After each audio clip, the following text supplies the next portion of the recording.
working for you. I am Lesroy Williams. I thank you very much for joining us for our program today. As usual, your company is appreciated from week to week. Today we are going to be having a lively discussion on the professional services that the counseling department offers. And I have in studio with me officials from the counseling department. We are going to be talking about mental health. Of course, that is extremely important. There is no health, it is said, without mental health. Additionally, we know that life in itself has its stressors. And there are many things that bring stresses to life. However, for the past 18 months as well, we have been grappling with the COVID-19 pandemic, and that in itself has brought additional stressors to people's lives. But nonetheless, mental health is something that we have to face each day, all of us. And I have in studio with me the director of the counseling department, Mrs. Michelle Delacoudre Blake. Welcome. Hi, good afternoon. Blake. Good afternoon, Mr. Williams, and to everyone listening and looking at us this afternoon. Right, and then I have Nadia Rawlings. Yes. Hi, good afternoon, everyone. Nadia is a clinical counselor at the counseling department. And then I have Valencia Byron. I think I got to mix up there. Malicia Caesar. Yes. Malicia? I'm so sorry about that. That's okay. Good afternoon, all. Malicia Caesar is a family counselor. And we're going to have Naima Hazel, who will join us virtually later on. And later on as well, I have in studio, we'll have a changeover, and we are going to have Valencia Byron, who is a clinical counselor in the counseling department. A warm welcome to all of you. Thank you. I'm happy to have you here once again. We have a large panel, but I think with the information that you have to share, which is very substantial, we'll get through it. Now, the counseling department does a lot of work, and the work that the counseling department does has to be highlighted. As I mentioned in my introduction, mental health is extremely important to all health. And let me ask you, Director, what brings you here today to working for you? All right. Thank you very much again for having us. I think you've had us a few times over this especially over the pandemic period, when, of course, as you mentioned, the topic of mental health was and still is very relevant. So certainly we've been here. We're here today in a little bit of a different context. As you correctly said, mental health is, just right on the table in this pandemic. And there's some new things happening with us in the counseling department as we respond to the needs of people, as we respond to the growing needs of the population. And so the counseling department is in the process of being officially rebranded as the National Counseling Center. And we felt that this was a great opportunity to do a few things, to introduce the general public again to the team. We have a new team since the last time I was here. We had some changes. So introduce the general public to the team, including a new deputy director, who I hope the officials could have joined us immediately if we could.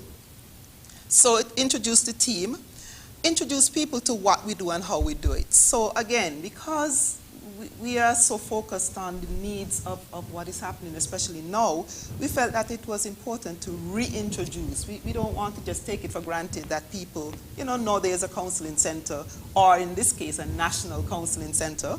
We're going to focus on that name, a national counseling center. We want to reintroduce people. We want to reorient people to our flagship program, the Family Matters program, which is an excellent program that gives families direct and practical contact with an individual who works with them. So we want to reintroduce that or reorient that. We want to talk a little bit about our rebranding. So if we're talking about the National Counseling Center, what does that involve? What does that mean? So we want to talk a little bit about that.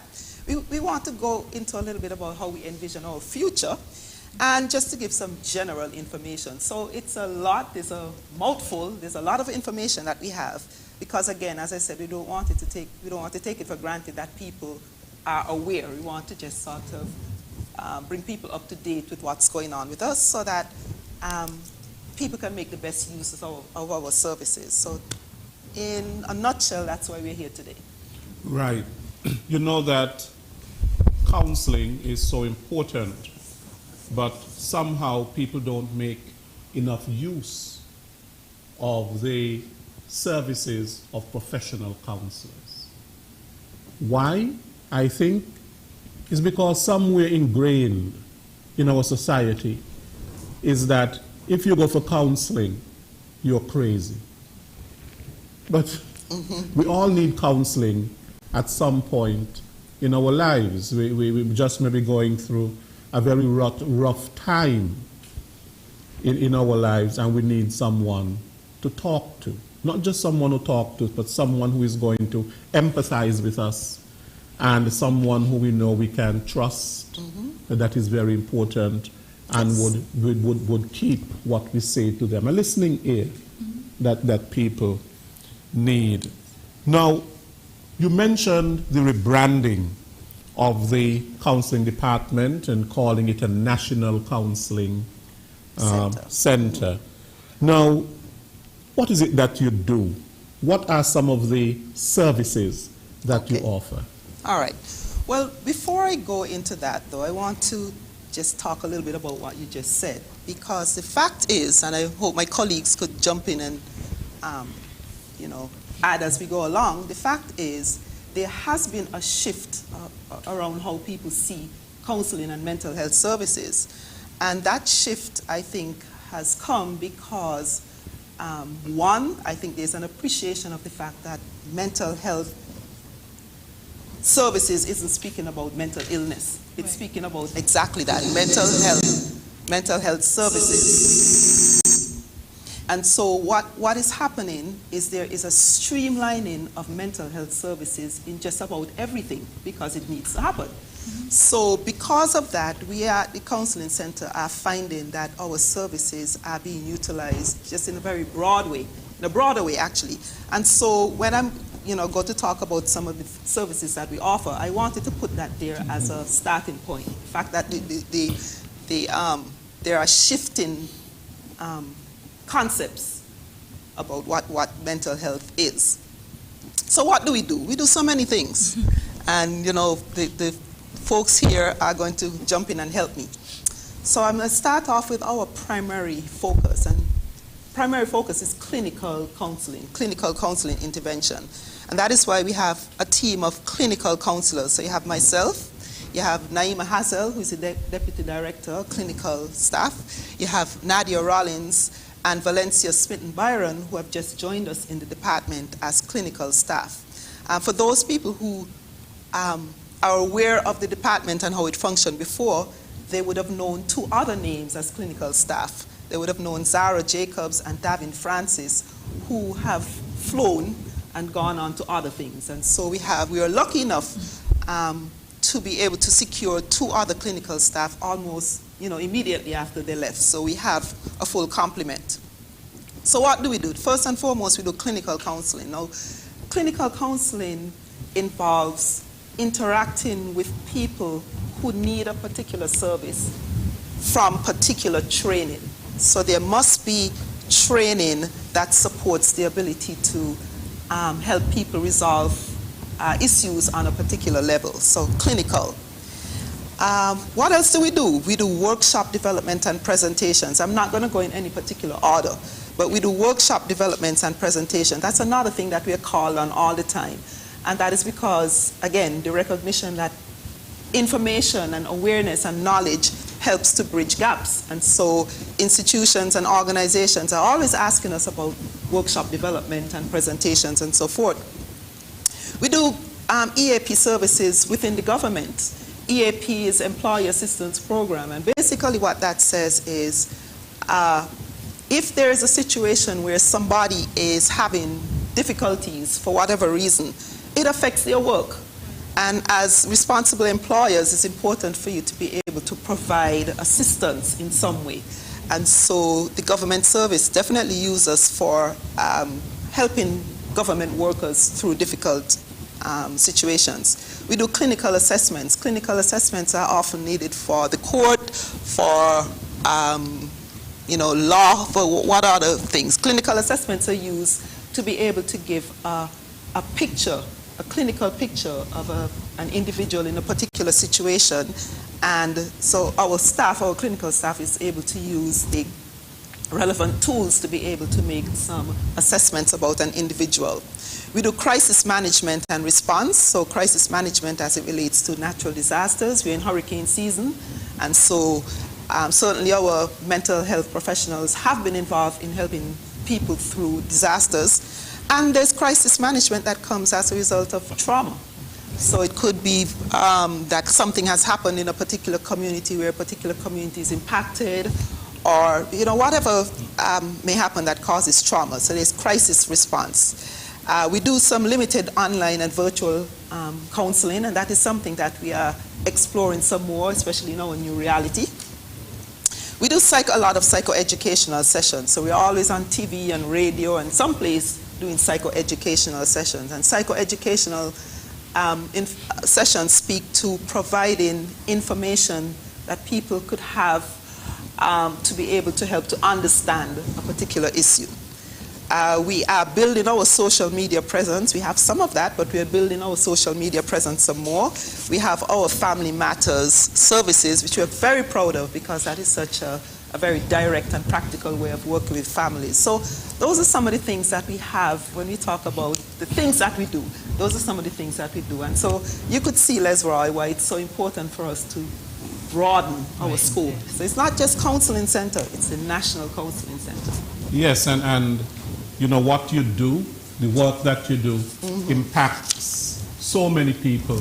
Yes. And there are so many sectors within the society that can really take advantage of what you do at the National Counseling Center.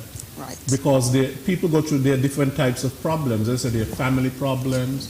You have problems of people who need counseling because of trauma, whether it is they were raped, domestic violence, yes. And that sort of thing. And so you would work along with other departments. Correct. Perhaps you mentioned the court. Where the court wants a social report on somebody or something like that. Or you work along with the Department of Gender Affairs. Right. Yes. And so on. So yes. you are linked and connected in many ways. That's why I said earlier that mental health is and should be streamlined in everything because it is connected to everything. Right, so, connected to everything because stress is at work and at sometimes home. at home Yes. and everywhere. Everywhere, yes. Everywhere, really.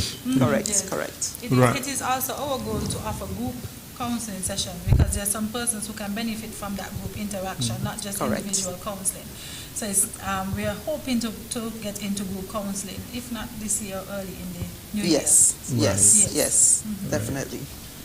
Okay, we are waiting for, or we have online virtually Miss Naima Hazel, who will be joining us now virtually. And Naima, is she there? Naima, are you there? Yeah. Right, but we are not hearing you. I don't know why. Oh, Okay, we are hearing you now. We are hearing you now. Thank you very much for joining us, Naima. You're welcome. It's my pleasure. Right, and of course, this is now the new reality that we're living in the COVID-19 world. We have a lot of Zoom and virtual meetings and so on. So this is just another example of one of them. Now, Naima, Mrs. Blake, the director of the counseling department, said that there will be rebranding of the department to be called the National Counseling Center. What is behind this rebranding, this name change? Well, as good afternoon, happy first to everybody. I'm happy to be able to join you, even virtually. You know that things have changed a lot for us in the country. Sometimes we just have to adapt and responsible and still and care for each other in this way. I'm glad that I was able to bring you for using the line.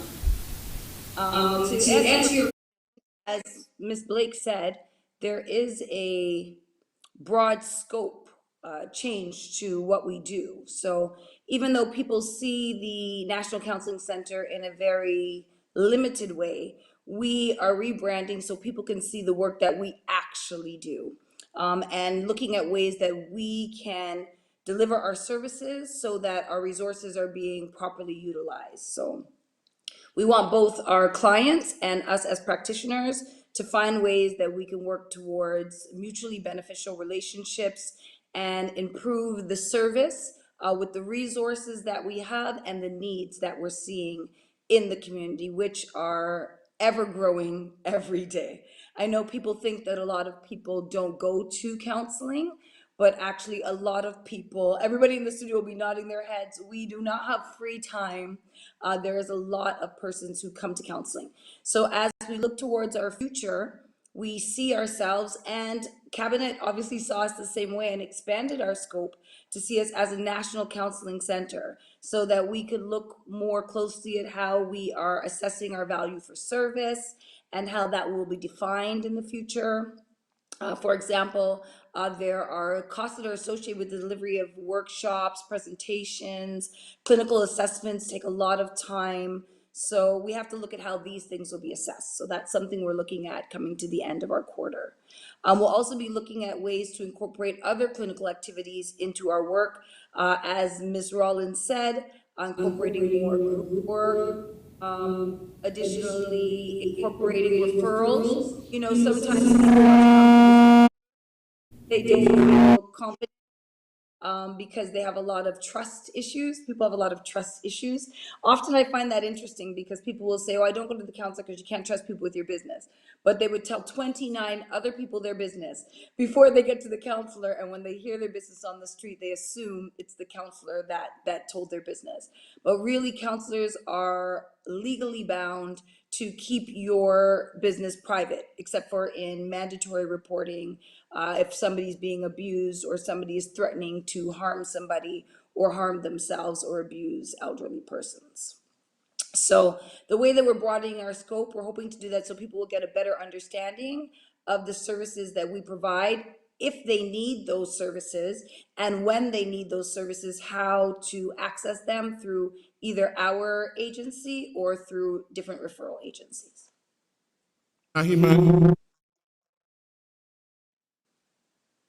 Oh, I lost your sound. I can't hear you, Lesroy.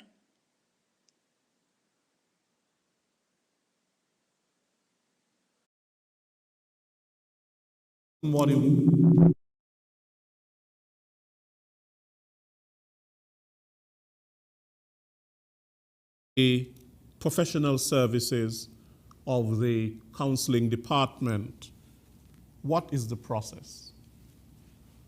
Okay, well, of course, it's not just, you call, you make an appointment and you show up. It's a process that we have to follow. And basically we have an assistant, the lovely Chanel, who keeps everyone organized and well together. She's very warm and welcoming. So when you call the office, you won't feel intimidated in any way. And basically she just takes identifying information from you. So your name, contact information, age, address, those basic information. And then of course she asks about the presenting problems. Now I know some persons may not be comfortable, explaining the whole situation over the phone, and that's not something that you have to do. You can just give her a general summary and she'll take note of that. Now, it's important for us to have this information, not just, you know, to have the data for demographics, but also that we are aware of the presenting problems, and so that we can also look at trends. So we'll see there may be an influx of issues, maybe anxiety problems or depression or something like that. So it'll be able for us to look at that. And also, when she gets that information, it helps us to be able to determine, you know, if the counseling center is the best option for the client. Because maybe they might need to be referred to maybe gender or someplace else. So, you know, it gives us that opportunity as well. And it also gives us the opportunity to, well, I don't want to say prioritize, but do the triage of services, because we need to be able to see which problem needs to be dealt with immediately. Just like when you go to JNF hospital, you know, they have that board that tells you, you know, the different levels. So we need to be able to know who we need to see urgently, you know, so that, you know, we're able to prioritize. And not saying that everyone's issue is not a priority and not important, but we just have to be able to do it like that, okay? And then this also gives us a chance to see, you know, which one of the team members, you know, might be best suited for this particular problem. And of course, when you give us all of that information, you know, we have your contact information, we're able to schedule your appointment, and we ask you about your flexibility as well, because persons can't always get away from their jobs. Persons are working. So they might be flexible, or they might be able to come at a particular time. Some might be able to come after work. So it's a whole process that we have to go through, you know, and we also don't want people to feel that you have to call the center to ask for Mrs. Blake alone. You know, the National Counseling Center is not Mrs. Blake alone, you know. It's qualified. We have a qualified team there, including the family counselors as well. So, you know, that they can seek out other persons so that one person is not overwhelmed. Yes.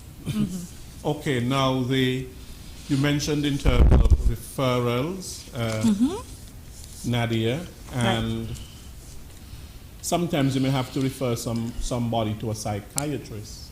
Right. Now, could you tell us the difference? There is a difference between psychology and psychiatry. Sometimes people are not always aware of what the difference is. What's the difference?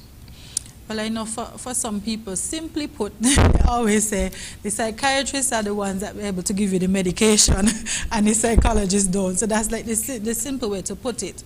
But I know some persons, as you say, confuse it. So that's why they think of psychiatry and they think, oh, that person is crazy. And if once I go to the psychiatrist, I'm crazy, you know, I need medication and stuff like that. But the two are similar, interrelated, because, you know, they have to, of course, the psychiatrist has to get a feel and assess your presenting problems and stuff like that, same way as a psychologist or a counselor would do as well. So there are similar ways. Of course, as I said, one, of course, we don't administer medication, but they have the training to do that, you know, with the psycho drugs. Right. So a psychiatrist is actually a medical doctor who specializes in psychiatry. Right. Because remember, just like how you have doctors that deal with various parts of the body, the brain is an organ, and the brain is the organ controls everything. Right, and that's the organ that the psychiatrists deal with, because in mental illness, the very end of the extreme end of the spectrum, when we're talking about the mental health continuum, in mental illness, there is an implication that there is something affecting the brain functioning that the psychiatrist then has to write.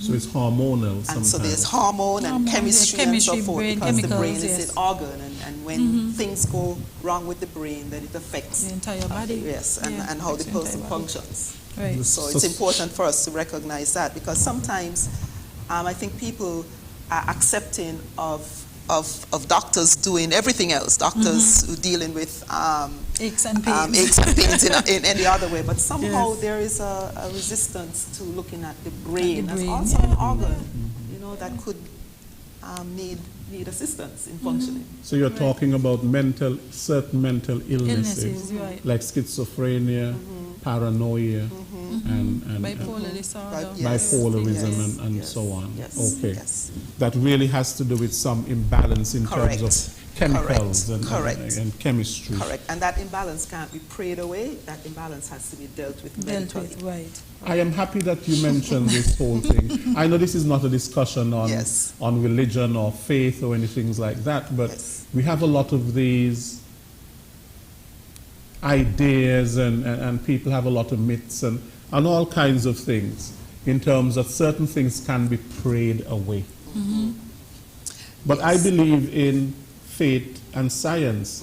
They Right, are not working together. opposed Right. to each other. Right. Yes, I agree. They need to work together, very much so. And the religion is not necessarily a bad thing in some instances because it can be a protective factor because they have that, faith and the support of the church and everything like that. But as you said, the two need to work together. Yeah. Yeah. They're not Right. diametrically Right. opposed to each Right. other at all. I also wanted to add, when someone seeks the services of the National Counseling Center, we want to assure them of the confidentiality. Naima spoke about it, so we want them to be aware that we are legally and ethically bound, right, to keep, what's said confidential. And of course, there are some exceptions, as Naima would have mentioned, in the event that there's harm to self, harm to others, or even in the case where they may want you to speak to maybe a family member or something like that. So we just want them to be, assured that it's confidential because, petition culture, we don't want a business on the road, and we're afraid that persons, are going to say what we say, in the presence of the council. So it's important for them to know that as well. I think that is extremely important because in a profession like yours, when people come to you, they just don't open up to you at once. There has to be a development of a professional relationship in which trust is built. Right. And if that trust is shattered, then you actually can shatter the person Correct. and make the Correct, person yes. to be in a worse state than when they came to you. Right. And not only that, it would undermine the credibility and the professionalism Right. Right. of the services Correct. that you offer. And so that is very, very important. Yes. I'm aware, I'm a Catholic, and I'm aware that, in the Catholic Church, they have what you call confession. Confessions. It is actually a sacrament. Yes. Yes. And when anybody goes to the priest and they relate certain things to the priest, in the confessional, the priest is by law, as you said here, he cannot reveal Yes. anything that has been said to him. Right. And if it is discovered that he has done so, it is so serious that he will be laicized. What that means is that he will be defrocked. Right. Okay. Yes. So it's important. It's serious. Yes. But, with confidentiality, both Naima and Nadia spoke about confidentiality, and they gave the context of confidentiality when we could have it and when we have to break confidentiality. But having professional service is more than just assuring people of confidentiality. It's also that we have to ensure that there is an image of confidentiality. So it's more than just saying to people your information will be kept confidential. There has to be also a sense, everything that is done. So when people come in, for example, you don't want people coming at the same time and sitting down in the front room, in the sitting area, and say, oh, wait, you do come here too? So there must be the appearance of confidentiality. When a person sits in your office, that office must be secure. It must be the appearance of confidentiality. If I have a relationship, a counseling relationship with you, and you see me in the supermarket talking to your sister, and you talk to me about concerns with your sister, I may be talking to your sister about something on the shelf that we're both looking at, but there must be the appearance. So our work is one which is intentional because we have to be confidential in our actions, and there must be the appearance of confidentiality in everything we do. So it means then that boundaries have to be kept very strict and very clearly, so that the appearance is kept. Right, because you are dealing with people who are coming to you who are broken, And vulnerable. who are vulnerable, Correct. and who are shattered. And so therefore, you have to treat those persons and situations very delicately. Correct. Correct. Correct. Right. Now, Melisha, you're very quiet down there. You're listening to everything. Family. You know, that word, family, is so important because the family, as we know, is the basic cell of any society. It is what holds the society together, basically, and we can say that society is made up of a number of families. And the family, when it functions well, society is better for it. But when the family dysfunctions, of course, we know we have some issues. So Family Matters, I like that name, Family Matters. You know, it can be it can be used in more than one way. The family matters. Right. So tell us a little bit about how the Family Matters program that is at the department works. Okay, good afternoon again. First, I will mention Melisha Caesar again, and I work with a team, and namely Alicia Collins, Michelle Ann Neal, and Jeremy Thomas. We are the 4 counselors in the department that deals with Family Matters. So in Family Matters, there's a prevention and intervention family system model that we use as an intervention to help families. It's a 7-phase intervention. But before I get to that, we'll talk about the referral process. The referral process is where we get the youths or the families that we deal with. And we start with the youths from 10 to 17. And so we get referrals from the Ministry of Education, the police, Child Protective Services, probation, welfare, you know, and other families who have been through our intervention process. So in this 7-phase process, we test the youth using a testing tool that we have. We call it the YSET, but I won't get into that. So we have the YSET tool, and we test this youth, and we look at some risk factors. Risk factors, namely weak parental supervision, group influence, peer influence, you know, and stuff like that. So after the youth is being assessed, then we say, okay, well, they are eligible for the Family Matters services, and then we gain consent from the parents. And as everybody mentioned before, confidentiality, and that is one of the things that we use as report to get, you know, with the parents or guardians for the children. And once we gain consent from the parents, then we have a 7-phase intervention where we build agreement, we reframe, we use integration into the community, so on and so forth, to assist the family, give them the opportunity to build a steady foundation rather than having the outside influence be the main source of educating or influencing your child. We give them the opportunity to build a structure, a foundation where they can manage you better. Yes, yeah. So we have 3 meetings in each phase, and in each phase, 1 meeting for the family, 1 youth, 1 individual meeting with the youth, and then a next family meeting. And so let me break it down. So when we go into these meetings, we want to set a practical approach to what we are doing. So setting tasks, for example, you would think it's complicated. So if a youth doesn't come home on time, they come home late. So we go into the family and we say, okay, this youth is coming home late. Why are they coming home late?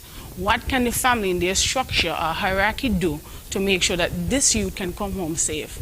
And so we also introduce or include a multi-generational aspect where we have aunts, uncles, grandparents who can build that support around the family so that they can assist to make sure that this youth is protected and safe. The next thing that we do is what is different from the clinical aspect of the counseling is that we are a practical and we are targeted. We have a targeted approach.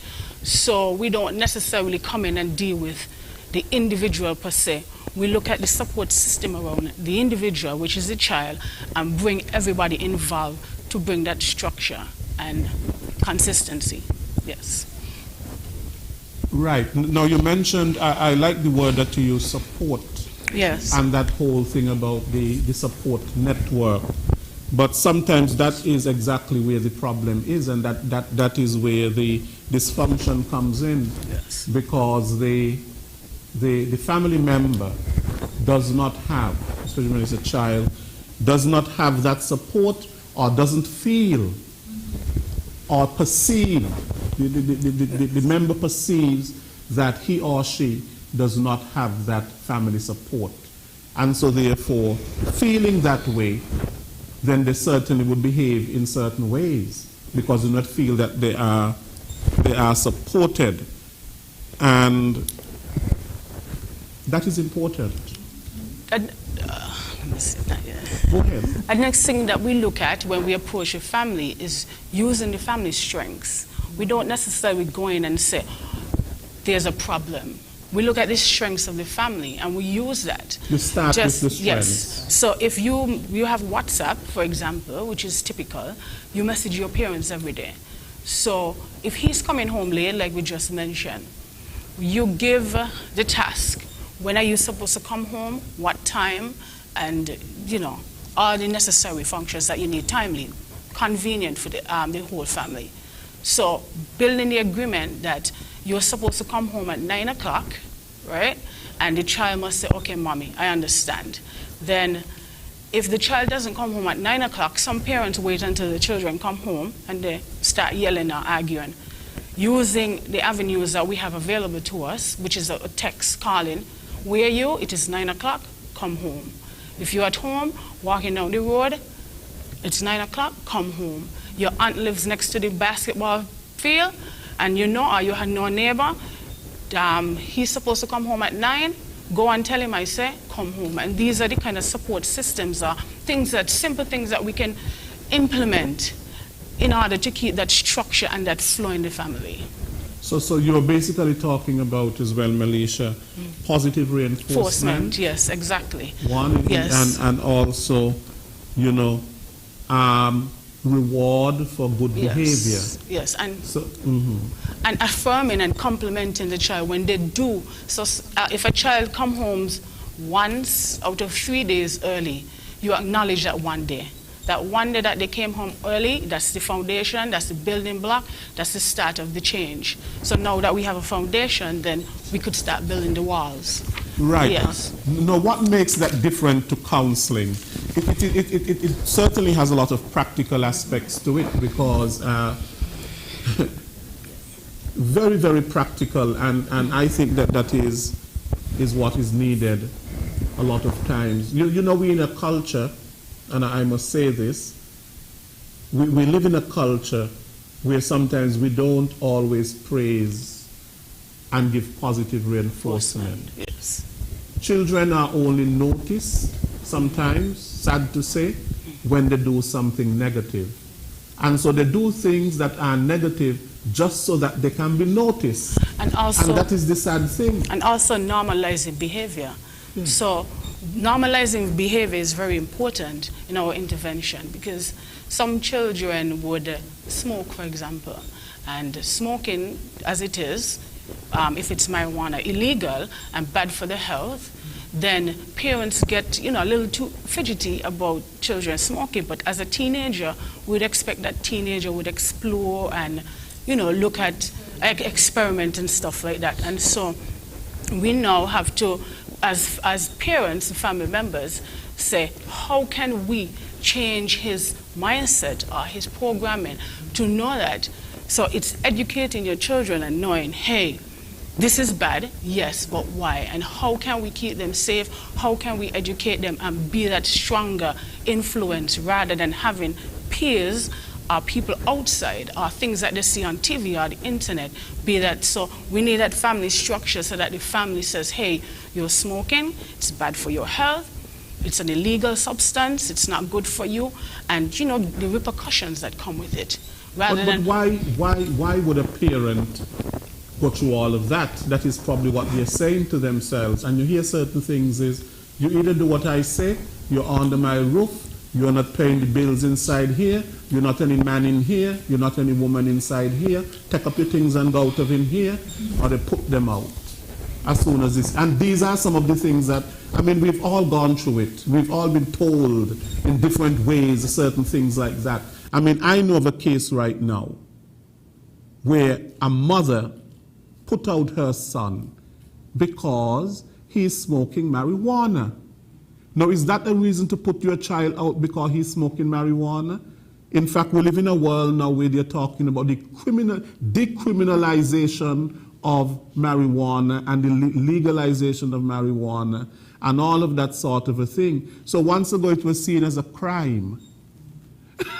Mr. Williams, I want to say something here, if you don't mind. Certainly. So you just said something, and something you said connected to some things that Melisha was saying. You just gave an example of somebody putting out this one because they think marijuana. One of the strengths of this approach, and these family counselors were trained.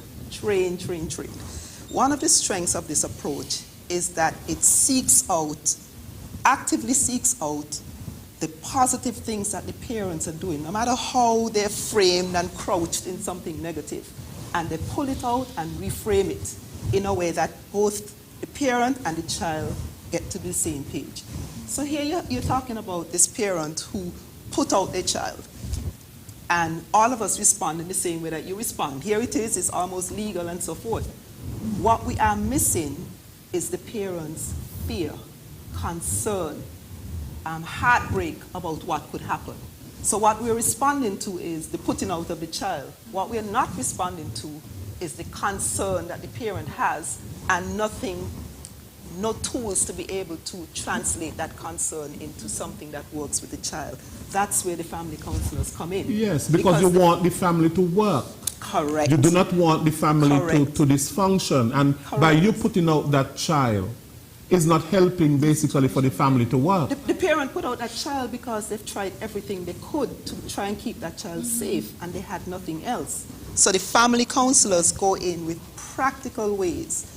You also talked about the fact that the conversation is about you ain't big man in here and so on, and you talked about some things that we all have heard. One of the things that the Family Counselors Program does, and it does very well, is it changes the communication patterns between family members. So that is a communication pattern that does not work. So it engages, at the end of the program, we have real stories of family communication shifting, so that there is the parent no longer says, "You're a big woman, I'm in charge here," and so forth. There is a conversation. This is what I need you to do. This is what I would like you to do. How can you do it so that we both? And that is what happens. And that is so important. And really and truly, sometimes you can't blame the parents because it's all that they know. They need tools. Yeah. They need tools. And they need the tools. Right, and sometimes they have strengths that they don't even recognize. Correct. Right, and that's why this program, highlight this strengths. Like, they pull the strengths out. Do that. They have been trained in being able to identify the strengths. They work from a strengths-based approach, and they pick up on that immediately. Imagine being on the receiving end. For example, if you're a family who's always hearing about what your children are doing wrong, imagine being on the receiving end of somebody saying, "But wait a minute, you work in 3 jobs and you're not at home. It must mean that you really want to provide for your children." Right. Imagine being on the receiving end of that and realizing for the first time that somebody gets it. You have a place to start a conversation. Yes. And that's a part of the trust building. Yes, the trust building and the building of that self-esteem. Correct. Our young people need that self-esteem, and they must really get it from the family. Correct. Because if they don't get it, then they end up in all kinds of other things. Sometimes our parents don't always tell us that they love us. Right. They prefer to do certain actions and things like that. Yes. You know, for example, my mother, I knew my mother had, you know, interest in me in aspiring academically and so on, because she noticed that I had certain gifts. And she never really said anything, but you know what my mother used to do? She would buy me books. Mm-hmm. Yes. And we were not rich. In fact, I could say that we were poor, really. But sometimes when she gets her money, she would buy a book. Those days, Hardy Boys and Enid Blyton and those. And she will bring a book for me from time to time. And she would say, you know, I'm encouraging you to read. Correct. And that was her way. And that was her way. Right. So You know? the Family Matters program does that. And perhaps, Melissa, you could tell us a little bit about the responsibility of the counselor and the client, so that we could, you know, just make sure that we get to ventilate everything that we want to say. Yeah. So the counselor, other than doing the intervention, we're responsible for doing a conducive atmosphere where, you know, sometimes you approach a family and you have meetings with the family and they think, okay, we have to come in the living room, we have to sit in your house, but some people are not comfortable with that. So we are okay with just coming to your backyard, sitting under a tree in the community, wherever the family feels comfortable. We're okay with that. We, in the time and meetings, whenever it's conducive to the family as well, we're okay with that. So because we have a very practical and open schedule, so that if family wants to meet at 5, 6, we are okay for that, because, you know, people work. So if they want to meet at 12, it's convenient, we can do that as well. We also have to manage the process, as we say, confidentiality, making sure that we're not inputting ourselves into the family, but rather than being a, you know, a partner, a guide, you know, not necessarily telling the family what to do or how to do it, but it's just, you know, a little guidance and what do you call it? Right. Certain, yes, structure, yes. We use empowering language, we reframe. So we don't say that children have problems or the family have problems. We, as Mrs. Blake said, we reframe it, we work and we let them know the strengths. This is what you're doing, but then, you know, how can you move past that? Open the barriers of, break the barriers of communication, and let them know, you know, so communicating better and stuff like that. The family responsible for being present and engaged, being open to, not necessarily being open to keeping schedules and appointments, trusting in the process and the ability to create and the opportunities for growth. So those are some of the responsibilities for both the council and the families in this intervention. Okay, very good. Thank you, Melisha. That is so important, because the family really matters. We are going to take a break and we will be right back. Hi everyone, good day. My name is Vincia Collins from Vincia's Artistry. Today I will be making a pair of earrings from plastic. So let's just get right into it. This is the pattern. It actually was cut from Clorox bottle. I will be painting it with polish, used polish, and I will be doing a tie-dye sort of effect. It's my own unique way of painting on plastic. Be sure to use your gloves when you're dealing with polish, but you can always use acetone or polish remover to get the stains off your finger. We're going to give this a few minutes or two to dry, and then we will do the other side. Let's turn on the other side, and we're going to do the same just as we do the front side.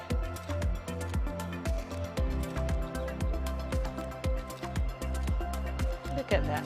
Isn't that unique? After this has dried, we will then enter the air wire.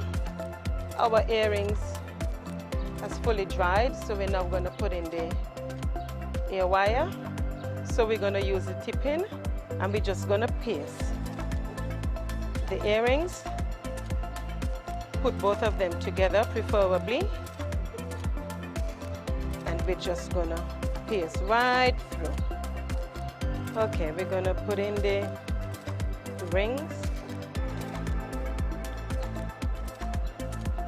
And we're going to put in the earrings.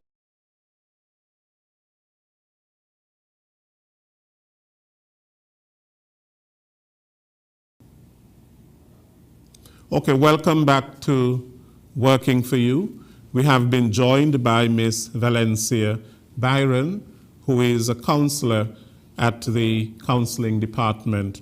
Now, Valencia, who are our partners in the provision of mental health and psychosocial support services? Public. No, the National Counseling Center does not operate as an entity in itself. We have collaborations with a plethora of partners who provide mental health and psychosocial support, such as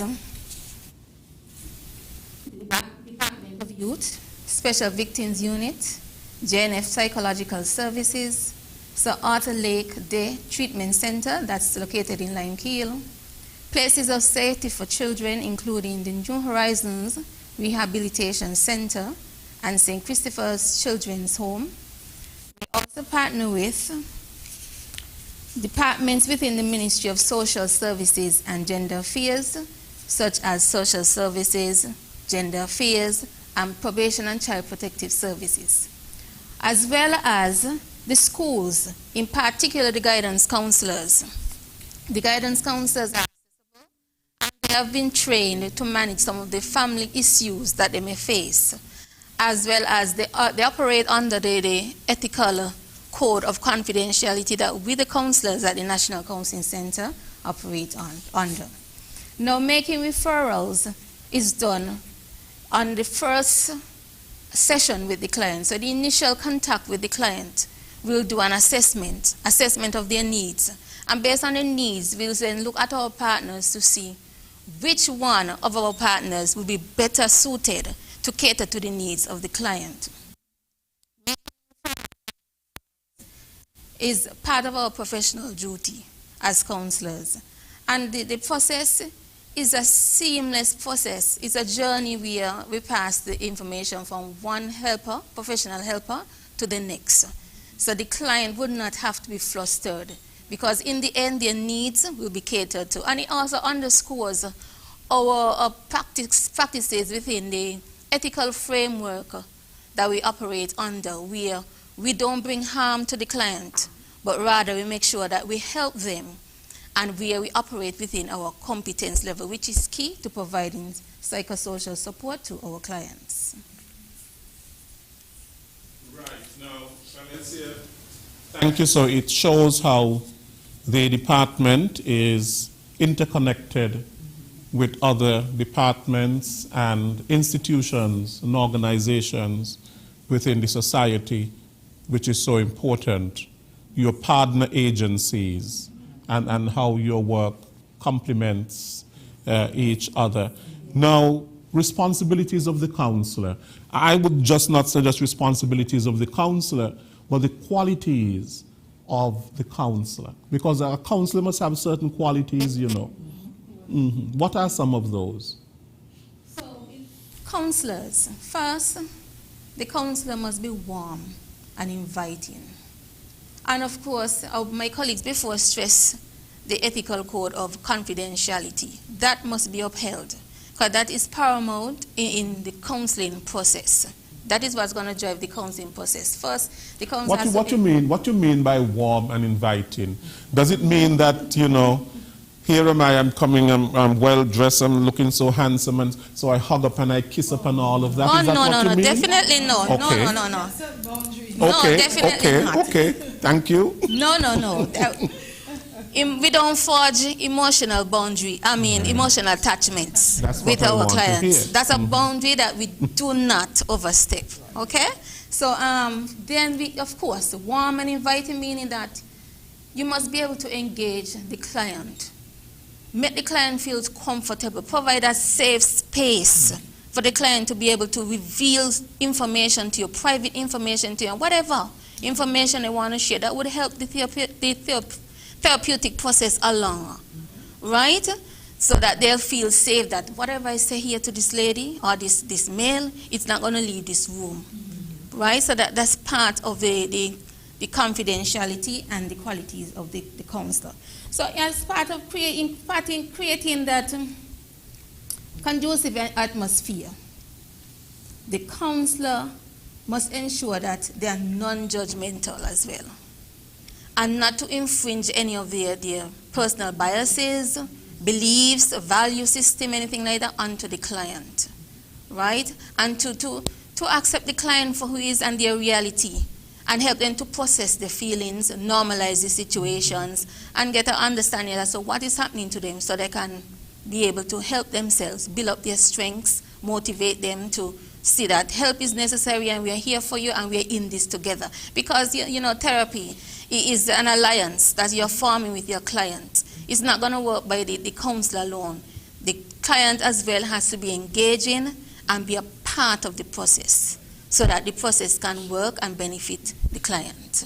Right. And so therefore you must not get involved in, at least when I was doing some studies and I did pastoral care and counseling, you're not supposed to get involved in dual relationships. Of course with not. Your clients. Of course not.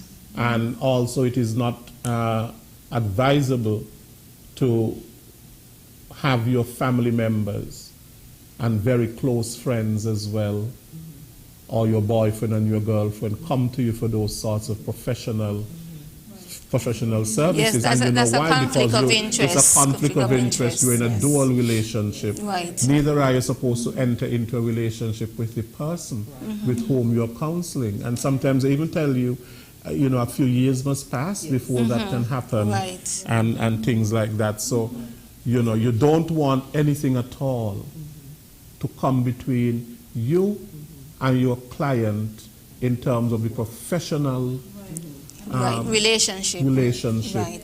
The funny thing about that, Mr. Williams, you know that we here in St. Kitts is a small and close-knit society, so we tend to know each other, right?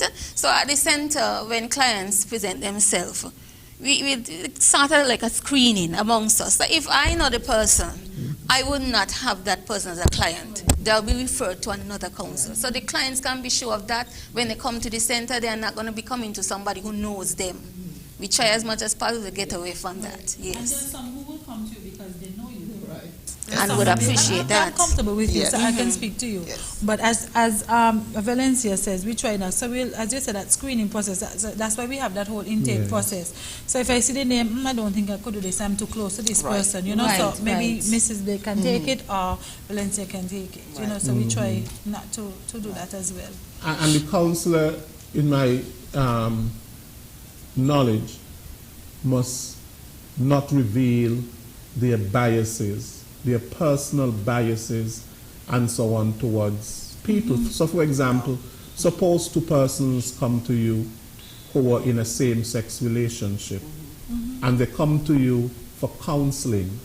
Are you supposed to treat those persons any different than you would treat a heterosexual couple? No. Actually, you're treating the issues Correct. and not the client. And that is what I mean by not allowing one's personal biases and prejudices and discriminatory practices to basically come into play. Right. So there's a certain professional distance that one must really maintain. Definitely. Right, yes.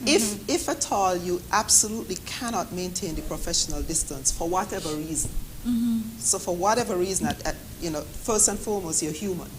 So for whatever reason, if it is that you can't make this an issue that you can deal with, and you're too focused on the people, then you have the ethical responsibility to say, I cannot, because you're going to end up doing harm. Right. To recuse oneself. Correct. And it happens in everything, even the court sometimes. Yes. You hear of judges recusing themselves Right. because Not that they won't be fair, but as you correctly said, sometimes it's the appearance. Yes. It's the appearance that the public will have that they will not be fair because they understand the situation. Yeah, and that's one of the or things. The person is too close. Yes, that's one of the things they tell you, in your training. If it's something that you absolutely cannot do, then you really need to step back from it. Right, you really need to remove yourself. Because you have it's going to be harmful. No harm, right. You can create more harm than anything else because you bring a lot of subjectivity. Correct. Right. And all of that to the So the that's matter. it all goes back to the counselor's competence. Right. What the counselor is able to do, not want to take on all the cases, and then you instead of you helping, you make the situation worse. Right. And so therefore we have the responsibility of the counselor, but we also have the responsibilities of the client. Correct. Valencia, what are some of those responsibilities? Okay, well, I'll take that one. Oh, Nadia, what are some of those responsibilities? Okay, well, of course, the client has to be open to the process. And I think that all comes back to what Valencia was saying about, creating that environment that is, conducive and it's comfortable and it's relaxed. So they have to be open to the process. Not just, my friend tell me to go to counseling, so I come in. It's not like something that you want to. You have to be open and want to do it. And you have to be honest. That's the only way that you can receive some sort of help. Because you have to be honest of the problems and everything. Now, sometimes, it takes them a little longer. So they're going to give you a piece today. They may give you a piece next week until you actually get a full picture. Right. But we want clients to understand that they have to be honest, in stuff. Yeah, but so much of that honesty, Nadia, and so much of that openness and so on is contingent upon the counselor. Right. And the atmosphere and the environment. Right. So that's why I said it will most definitely take time. It's not something. Now, there's some clients that are totally comfortable from day one. They come and they talk and they let you know everything. But there's some that's going to take time. And that's all in your building the rapport and the communication and setting that environment that's conducive to that sort of relationship. Right. So you want to be sure of that as well. And they have to take ownership of the process. When we take ownership of something, we tend to put more into it. We put our all into it. They have to take ownership of the process. And that means coming to appointments when you're scheduled. Coming on time for your appointments. All of that is part of taking ownership and being engaging, in your session as well. So, and also, doing the activities, because we give homework.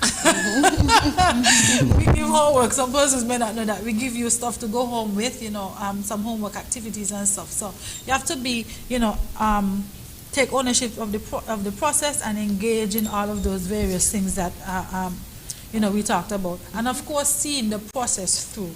Change cannot happen overnight. You cannot come to the counselor today and say, okay, my problem is gone.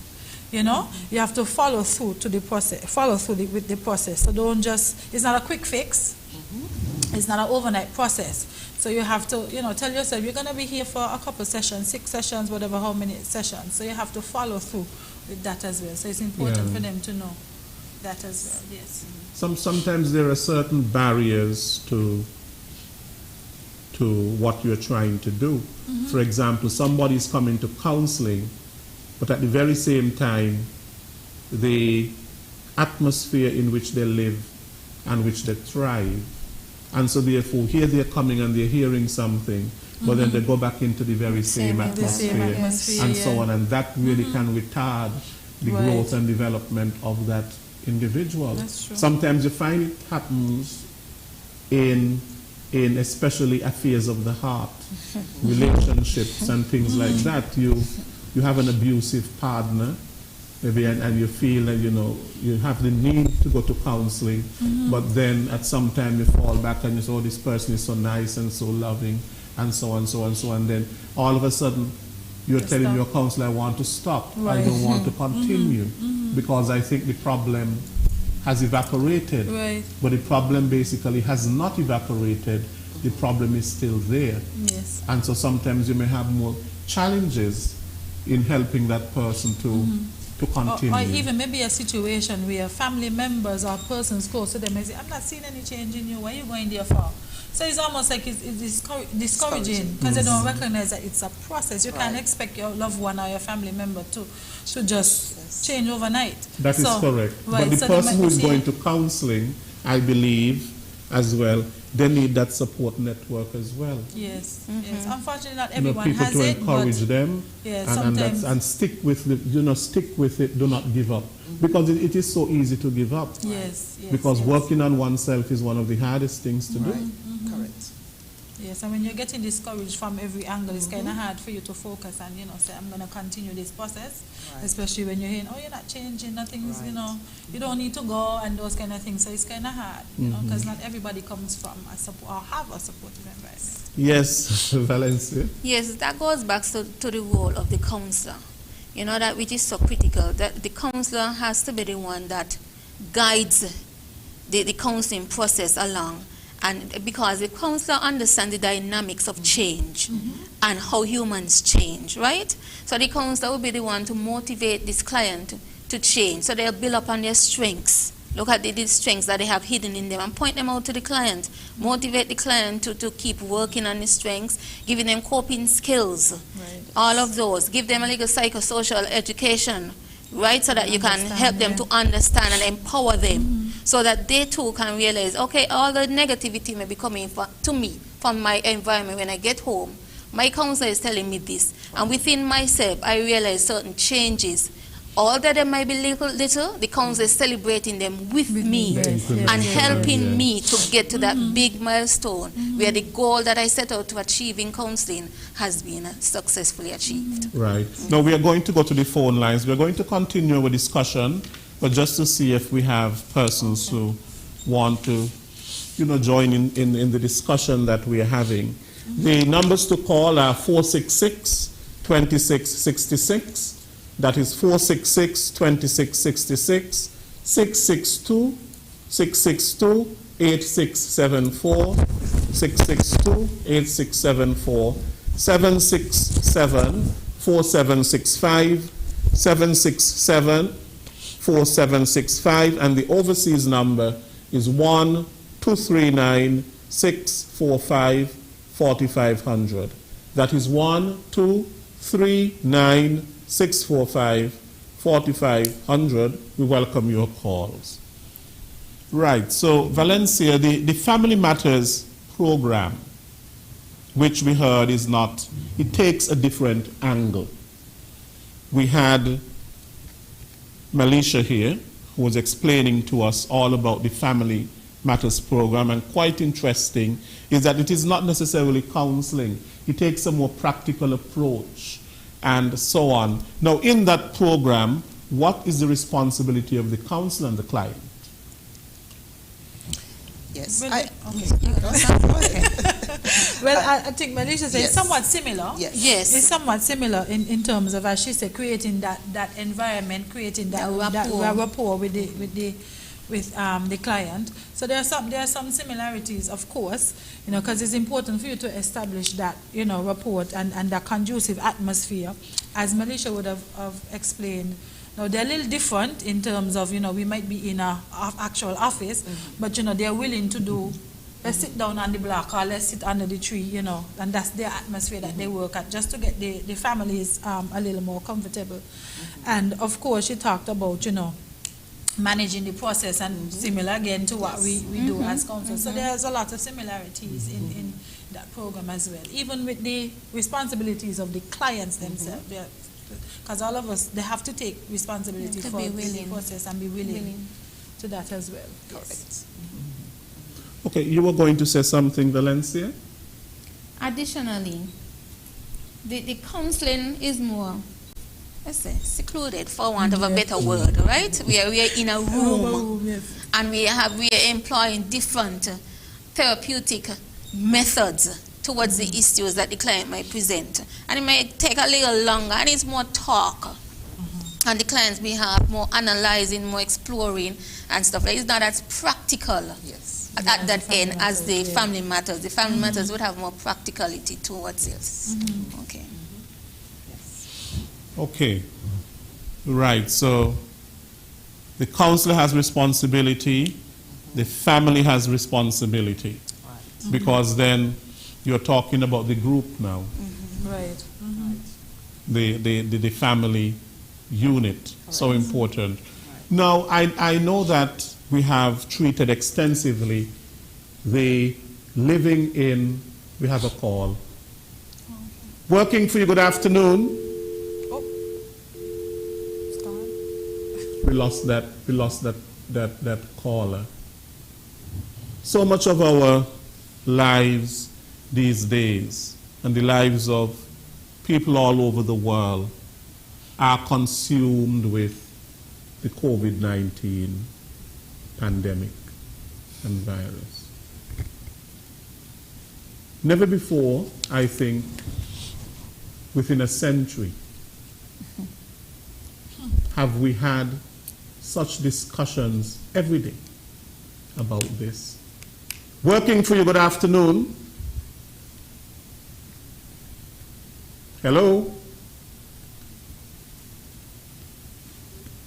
Hello? Yes, good afternoon. Hello? Lesroy? Yes, I'm hearing you, sir. Lesroy? Yes, I'm hearing you. Yes, good afternoon, everybody. Good Good afternoon to the fine ladies there. Lesroy? Yes. Jam Working for you is very sharp, and it's nice to see you inviting these ladies, and these kind of stories, because this is the thing we want to. We need to see you all a little more vigilant in the ghettos, because in the ghettos is where these problems lie. In the boardwalk and over the southeast, they hide these problems.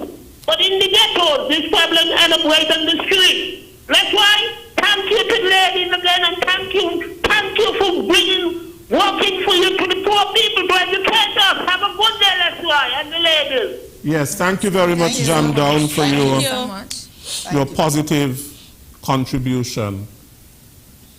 Yes, so I was saying that so much of our lives these days are consumed with the COVID-19 pandemic, and also the management of the COVID-19 pandemic. It's the most pressing issue really of our times, and the greatest challenge that countries really have in any sort of management, and it has come with a virus that we can't even see.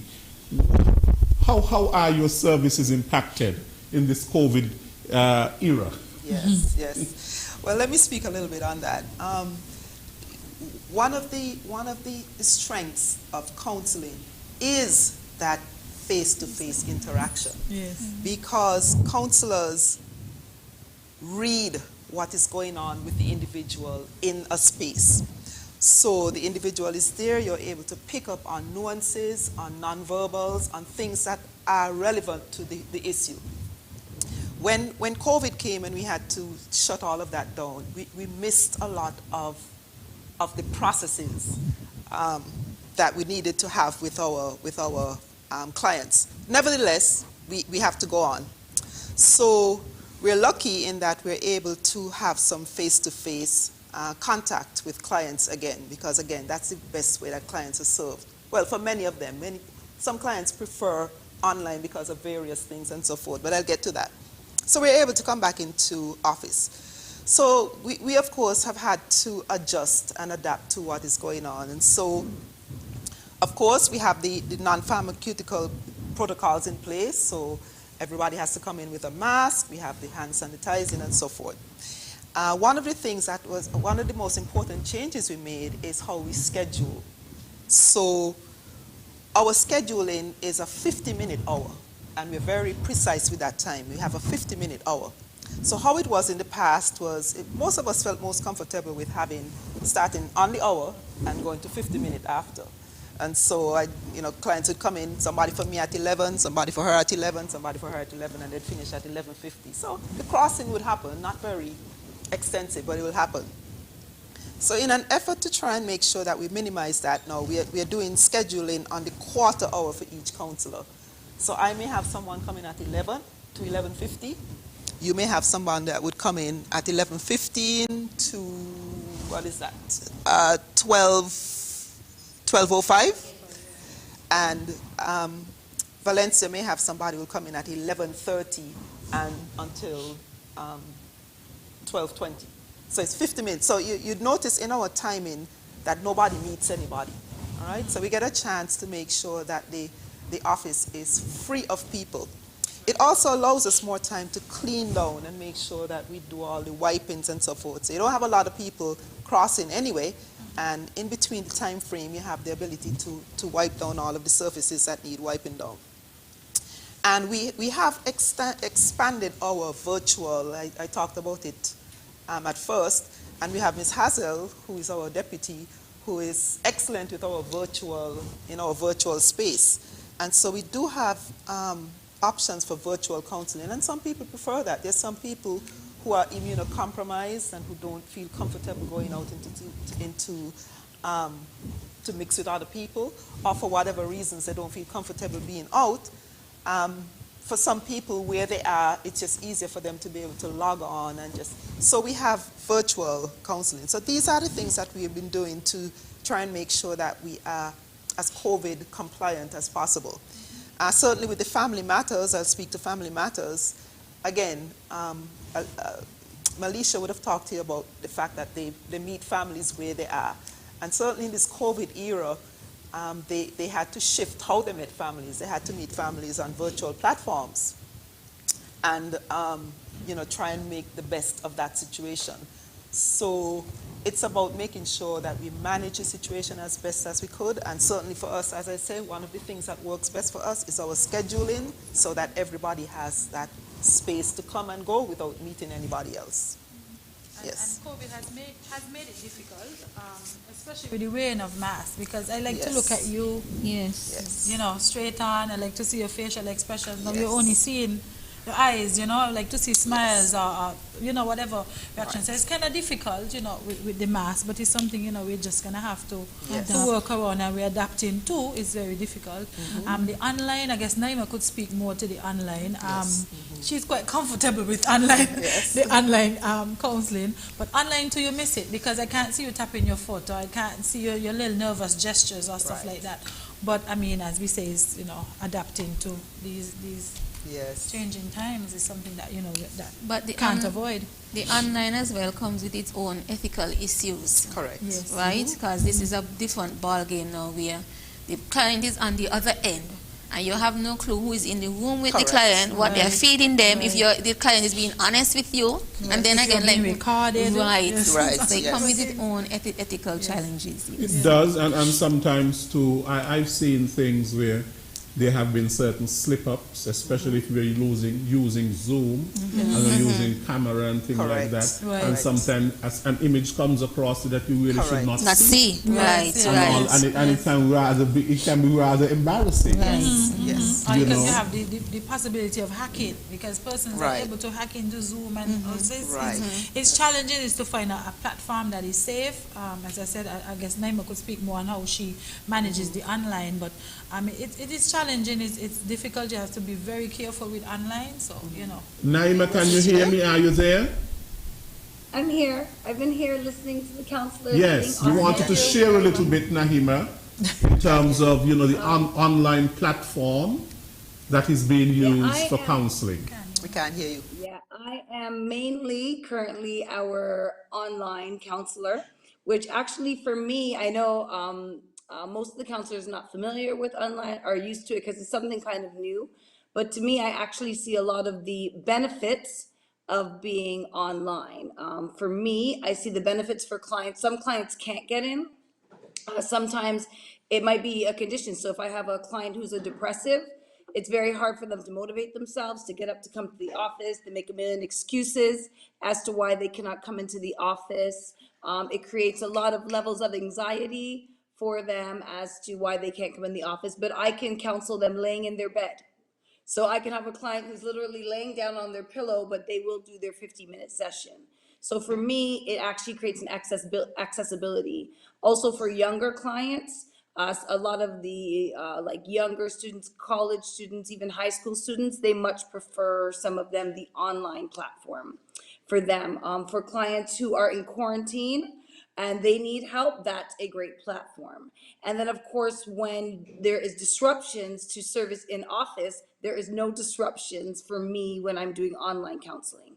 So currently, I'm at home isolating. My son goes to a school that's closed, but it hasn't disrupted my work at all. My clients, I meet them just like I would online. We could use any platform. To some of the issues that we discussed for confidentiality, I prefer to use the WhatsApp video platform because that platform is encrypted. So I much prefer to use that, but some clients would like to use Zoom. That's their choice.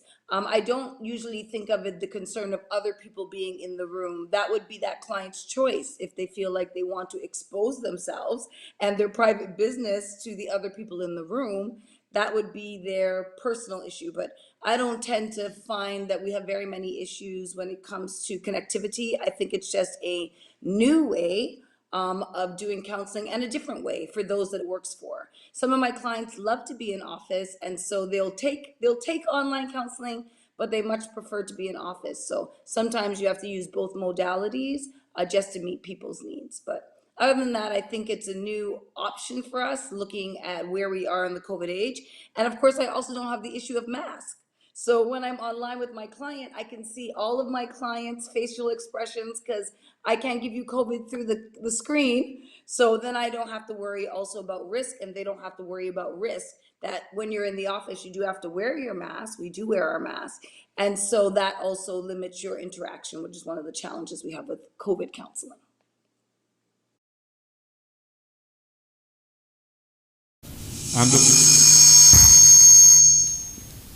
And of course, you know, you made a good point.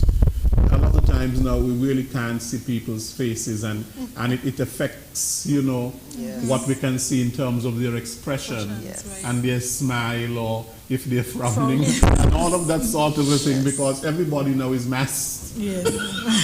Yes. So you've made a very good point. Now tell me something, Mrs. Blake. Is there any scope for private counseling? Any options for private counseling? Yes, yes.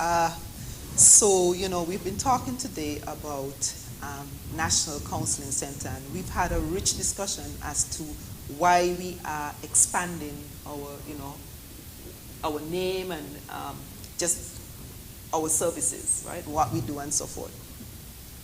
So, and one of the things I said earlier is that people are using counseling more and more frequently to be able to address their issues. There is scope for private counseling, and there are private counselors, and people utilize them because some people just want the freedom of being able to access care on their own at a time that is more available and relevant to them. So private counselors usually would have the ability to meet with people evenings, after hours, Saturdays, Sundays, whatever it is. So some people just want to have that freedom to be able to touch base with a private counselor and have them meet at their own time. Mm-hmm. Some people don't want to come into a public system, and so just that sense of privacy, mm-hmm, and that sense of they feel that they want to just have a sense of just comfort level, right? And so some people don't want to come into a public system and ask about private options, all right? And then, you know, having private options is also important because when people use the private options, when people are able to and feel comfortable use the private options, it means that the public space has more availability for, mm-hmm, people who, yes, need services and who may not be able to access private options. And so all of these are things, all of these are benefits to all of us, you know, providers and people seeking services benefit or get the benefit of having private options available. And so, you know, we could always refer people just make sure they call our number 465-5000. If you need to call just to ask for a referral, you can call us and we'll talk you through some of the referral sources that we have and that we work with all of the time. But private options are available. Okay, good. Now, I must tell you that lovely discussion, beautiful faces, but we are out of time. And so therefore, I would ask you to provide the audience with any contact number of how you can be reached, office, cell phone, and so on.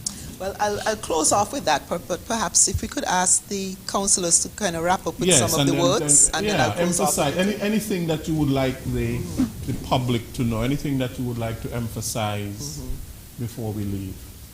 Okay.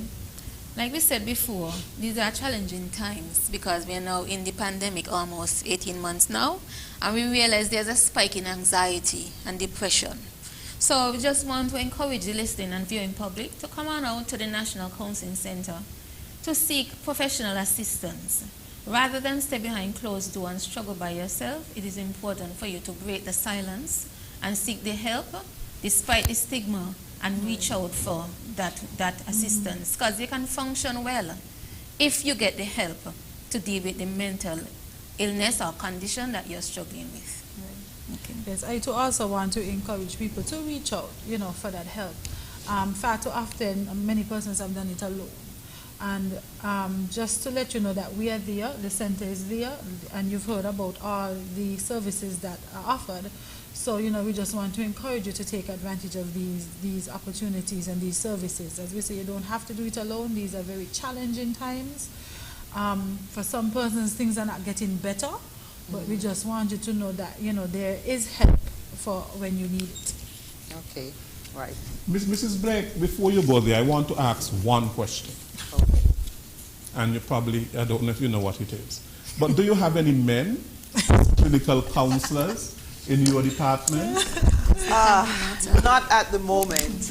When I started talking, I talked about the fact that we have some new faces here.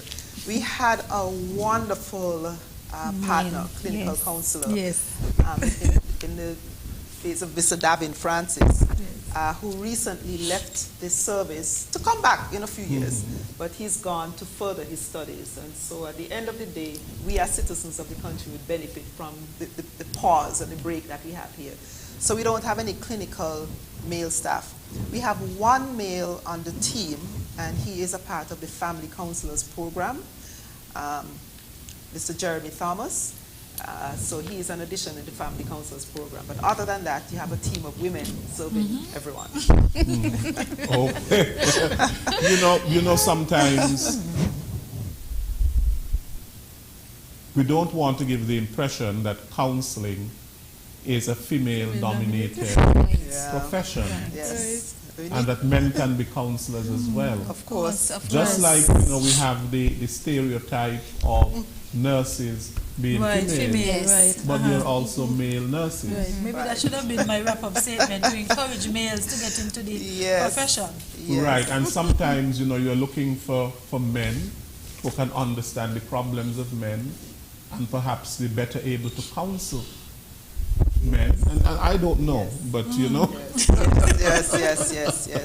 It would be ideal, but there's some professions that tend to be more heavily populated by women. And counseling is certainly one of them. Right. But hopefully along the way.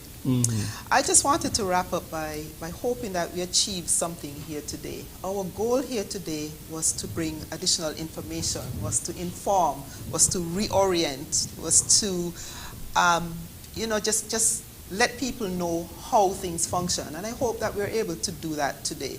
Oftentimes when you have counselors on a program, we talk about counseling issues.